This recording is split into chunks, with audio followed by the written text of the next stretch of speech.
ಬಿಡದಿಯಲ್ಲಿ ನಡೀತಾ ಇದೆ. ಅದು ರಾಜಕೀಯ ಪ್ರೇರಿತವಾದಂಥದ್ದು. ಇವತ್ತು ತಮಗೆಲ್ಲ ಗೊತ್ತಿದೆ ಇದರಿಂದ ಯಾರ ಕೈವಾಡ ಇದೆ ಅನ್ನುವಂಥದ್ದು.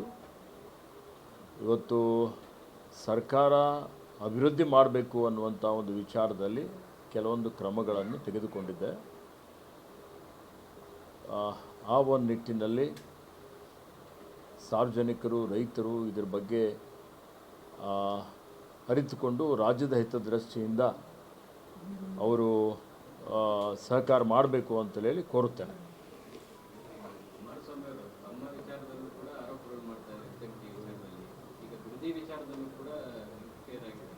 ನೋಡಿ, ಈಗ ಒಂದು ವಿಷಯದಲ್ಲಿ ಅವರು ಯಾವಾಗ ಬಿಡತಿ ವಿಚಾರದ ಬಗ್ಗೆ ಮಾನ್ಯ ಕುಮಾರಸ್ವಾಮಿಯವರು ಮಾತನಾಡ್ತಾರೆ, ಬಿಡದಿ ಟೌನ್ಶಿಪ್ ಮಾಡೋದ್ರಿಂದ ಪ್ರಕೃತಿ ಪರಿಸರಿಗೆ ಸಮಸ್ಯೆ ಆಗ್ತದೆ ಅನ್ನುವಂಥ ಮಾತನ್ನು ಹೇಳಿದ್ದಾರೆ.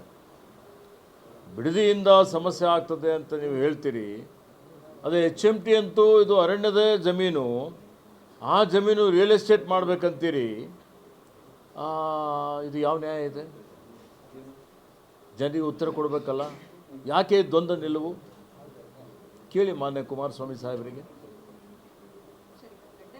ತಕ್ಷಣವೇ ಅವರನ್ನು ಬೇರೆ ರಾಜ್ಯದಲ್ಲಿದ್ರು ಕೂಡ ವಿಡಿಯೋ ಮಾಡ್ತಾರೆ, ಪೊಲೀಸ್ನವರಿಗೆ ಎಚ್ಚರಿಕೆ ಕೊಡ್ತಾರೆ, ಅಧಿಕಾರಿಗಳಿಗೆ ಎಚ್ಚರಿಕೆ ಕೊಡ್ತಾರೆ.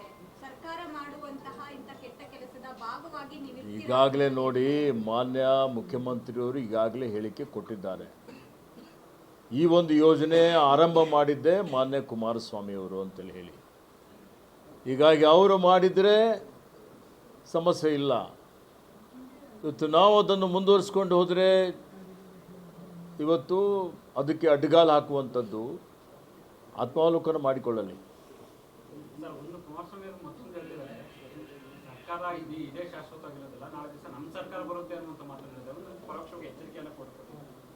ನೋಡಿ, ಅವರಿಗೂ ಗೊತ್ತಿದೆ, ಅವರಲ್ಲಿ ಅವರ ಮೈತ್ರಿಯಲ್ಲಿ ಏನೇನು ಗೊಂದಲಗಳಿದ್ದಾವೆ ಅನ್ನುವಂಥದ್ದು ಇಡೀ ರಾಜ್ಯದ ಜನ ನೋಡ್ತಾ ಇದ್ದಾರೆ.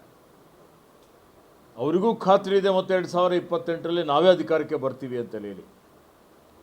ಹೀಗಾಗಿ ಹತಾಶರಾಗಿ ಅಂತ ಹೇಳಿಕೆ ಕೊಡ್ತಾ ಇದ್ದಾರೆ.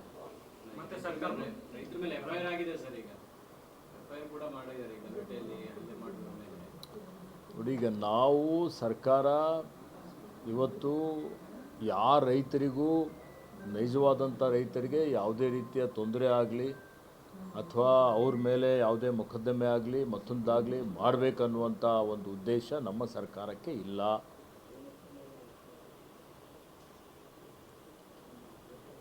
ರಾಜಕೀಯ ಪ್ರೇರಿತವಾದಂಥದ್ದು ಕೆಲವೊಂದು ಜನ ಹಿಂದೆ ಇದ್ದುಕೊಂಡು ಏನು ಅವರಿಗೆ ಪ್ರಚೋದನೆ ಮಾಡುವಂಥ ಕೆಲಸ ಮಾಡ್ತಾ ಇದ್ದಾರೆ. ಅದು ಖಂಡನೀಯ. ಜಿಸಿ ಚಂದ್ರಶೇಖರ್ ಅವರಿಗೆ ಮುಖ್ಯ ಸಲಹೆಗಾರ ಹುದ್ದೆ ಕೊಟ್ಟಿದ್ದಾರೆ ಸರ್. ಒಂದು, ಅವರಿಗೆ ಯಾವುದೇ ಸ್ಥಾನ ಇದು ಕೊಡ್ತಾ ಇಲ್ಲ, ಭತ್ಯೆ ಆಗಲಿ ಸ್ಯಾಲರಿ ಆಗಲಿ ಕೊಡ್ತಿಲ್ಲ. ಏನು ವಿವಾದ ಸೃಷ್ಟಿ ಆಗುತ್ತೆ ಅಂತ ಕಾರಣಕ್ಕಾಗಿ ಕೊಡ್ತಿಲ್ಲ. ನೋಡಿ, ಸ್ವತಃ ಜಿಸಿ ಚಂದ್ರಶೇಖರ್ ಅವರೇ ಸ್ವಯಂ ಪ್ರೇರಣೆಯಿಂದ ನನಗೆ ಯಾವುದೋ ಭತ್ಯೆ ಆಗಲಿ ಮತ್ತೊಂದಾಗಲಿ ಸೌಲಭ್ಯ ಆಗಲಿ ಬೇಕಾಗಿಲ್ಲ ಅಂತ ಹೇಳಿದ್ದಾರೆ. ಅದೊಂದು ಉತ್ತಮ ನಿದರ್ಶನ ಇದೆ. ಸರ್ಕಾರದ ವತಿಯಿಂದ ಯಾವುದೇ ರೀತಿಯ ಭತ್ಯೆ ತೆಗೆದುಕೊಳ್ಳದೇ ಇರುವಂಥದ್ದು ಒಂದು ಮಾದರಿಯಾಗಿದೆ. ಅದನ್ನು ಸ್ವಾಗತ ಮಾಡ್ತಾನೆ, ಅವರಿಗೆ ಅಭಿನಂದಿಸ್ತಾನೆ.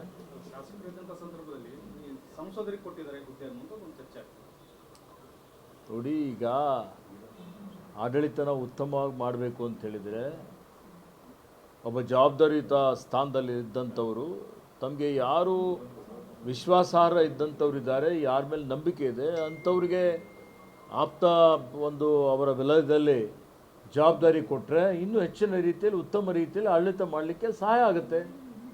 ಅದಕ್ಕೆ ಬೇರೆ ಅರ್ಥ ಕಲ್ಪನೆ ಮಾಡಿಕೊಳ್ಳುವಂಥದ್ದು ಅವಶ್ಯಕತೆ ಇಲ್ಲ. ಅವ್ರು ಶಾಸಕರಿರ್ಬೋದು, ಸಂಸದರಿರ್ಬೋದು, ವಿಧಾನ ಪರಿಷತ್ತಿನ ಸದಸ್ಯರಿರ್ಬೋದು.